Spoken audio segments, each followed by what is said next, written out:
Arabel by Edgar Lee Masters. Twists of smoke rise from the limpness of jeweled fingers, the softness of Persian rugs hushes the room. Under a dragon lamp with a shade the color of coral sit the readers of poems one by one. And all the room is in shadow except for the blur of mahogany surface, and tapers against the wall. And a youth reads a poem of love. Forever and ever is his soul the soul of the loved one. A woman sings of the 9 months which go to the birth of a soul. And after a time under the lamp a man begins to read a letter having no poem to read. And the words of the letter flash and die like a fuse dampened by rain. It's a dying mind that writes what Byron did for the Greeks against the Turks. And a sickness enters our hearts.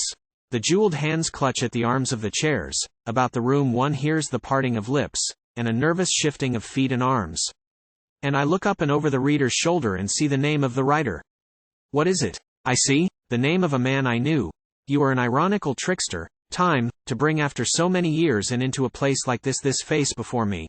Hair slicked down and parted in the middle and cheeks stuck out with fatness, plump from camembert and cliquot, eyelids thin as skins of onions, cut like dough, round the eyes. Such was your look in a photograph I saw in a silver frame on a woman's dresser, and such your look in life, you thing of flesh alone.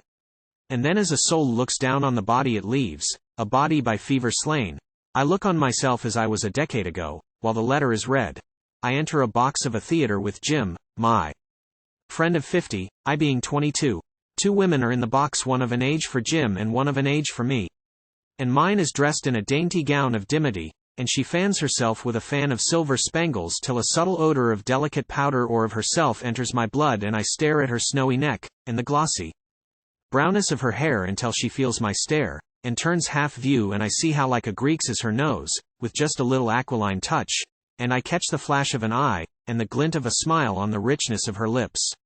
The company now discourses upon the letter, but my dream goes on. I relive a rapture which may be madness, and no man understands until he feels it no more. The youth that was I from the theater under the city's lights follows the girl desperate lest in the city's curious chances he never sees her again.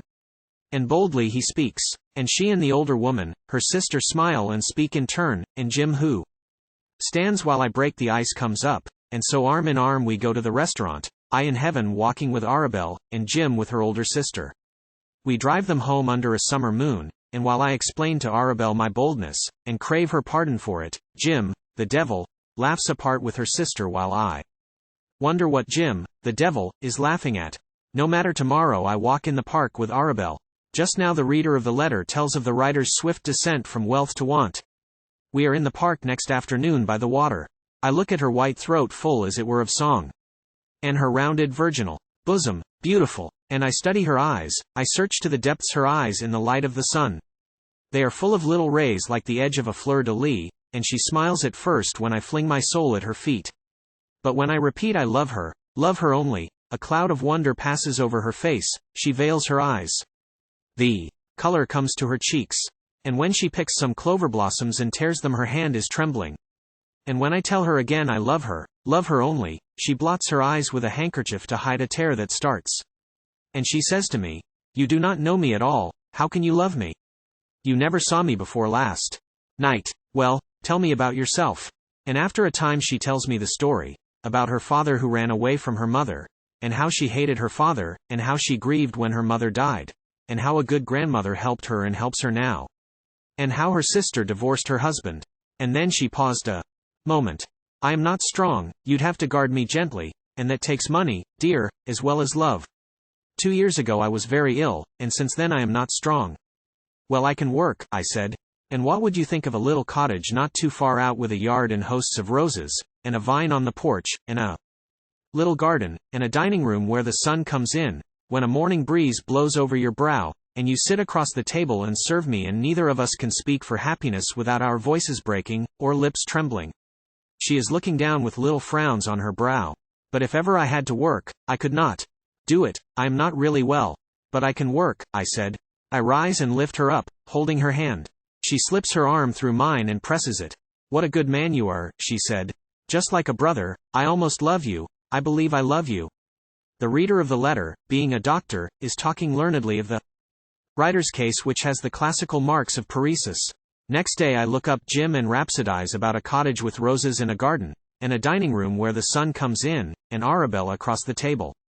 Jim is smoking and flicking the ashes, but never says a word till I have finished.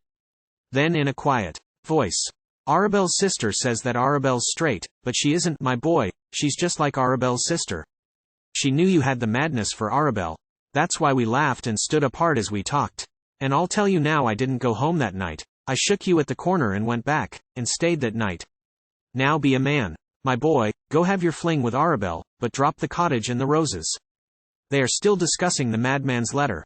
And memory permeates me like a subtle drug.